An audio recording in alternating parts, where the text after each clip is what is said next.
கொக்கச்சான்குளம் போகஸ்வெவ ஒரு கிராமத்தின் அழிவும் அரசியல் துரோகமும்.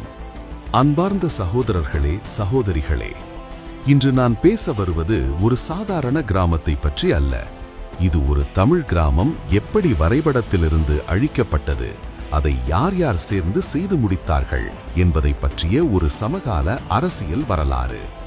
வவுனியா வடக்கில் கொக்கச்சான்குளம் என்றொரு கிராமம் இருந்தது. அது ஒரு பெயர் மட்டுமல்ல, அது தமிழ் விவசாயிகளின் உழைப்பு, ஒரு குளத்தைச் சுற்றிய வாழ்வு, ஒரு கோவில், ஒரு சமூக நினைவு. இனவாத மதவாத அரசுகளின் அடக்குமுறைகளின் போது பல தமிழ் கிராமங்களைப் போலவே கொக்கச்சான்குளமும் பாதுகாப்பு என்ற பெயரில் மக்களிடமிருந்து காலி செய்யப்பட்டது. ஆனால் இனவழிப்பு போருக்கு பின் என்ன நடந்தது? மக்கள் மீள்குடியேற்றப்பட்டார்களா? இல்லை, மாறாக அந்த கிராமமே அழிக்கப்பட்டது, அதன் பெயரே அழிக்கப்பட்டது. 2015ஆம் ஆண்டு மைத்ரிபால ஸ்ரீசேனவின் காலத்தில் அதே நிலப்பரப்பில் போகஸ்வெவ என்ற சிங்கள பெயருடன் ஒரு புதிய குடியேற்றம் உருவாக்கப்பட்டது. இது இயற்கையாக நடந்ததா? இல்லை. தென்னிலங்கையிலிருந்து சிங்கள குடியேற்றிகள் கொண்டுவரப்பட்டனர். அவர்களுக்கு தமிழர்களின் பூர்வீக கிராமமான கொக்கச்சான்குளம் கிராமத்தின் காணிகள் பிரித்து கொடுக்கப்பட்டு மைத்ரிபால ஸ்ரீசேன அரசினால் காணி உறுதிகள் வழங்கப்பட்டன.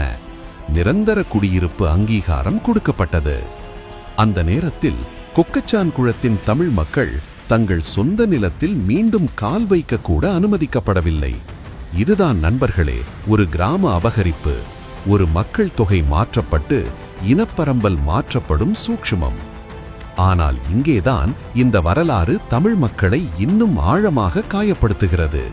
இந்த குடியேற்றத்துக்கு தமிழ் தரப்பிலிருந்து எதிர்ப்பு வரவேண்டிய இடத்தில் அன்றைய தமிழர்களின் பெரும்பான்மை ஆதரவை பெற்றிருந்த தமிழ் தேசிய கூட்டமைப்பிடமிருந்து ஆதரவு வந்தது. ஆம், தமிழ் தேசிய கூட்டமைப்பின் நிபந்தனையில்லா ஆதரவு. அன்றைய காலத்தில் தமிழ் தேசிய கூட்டமைப்பின் தலைவர் ஆர் சம்பந்தன் இந்த போகஸ்வெவ குடியேற்றத்துக்கு வாழ்த்து செய்தி அனுப்பியதாக தமிழ் அரசியல் வட்டாரங்களில் பதிவு செய்யப்பட்டுள்ளது. இதோடு நின்றுவிடவில்லை. சிங்கள குடியேற்றிகளை காணி உறுதிகள் வழங்கும் விழாவில் தமிழர் தரப்பிலிருந்து யார் யார் கலந்து கொண்டார்கள்?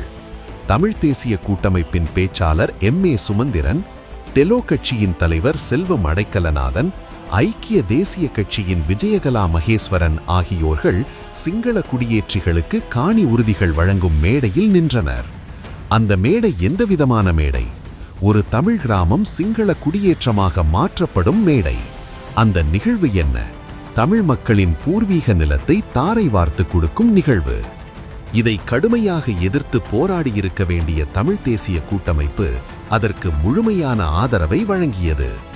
எனவேதான் இன்று தமிழ் தேசிய கூட்டமைப்பையும் தமிழரசு கட்சியையும் நோக்கி தமிழ் மக்கள் கேட்கிறார்கள், எங்களை பிரதிநிதித்துவப்படுத்த வந்தவர்களே, எங்கள் நிலம் அபகரிக்கப்படும் போது நீங்கள் யாருக்காக நின்றீர்கள் என்று.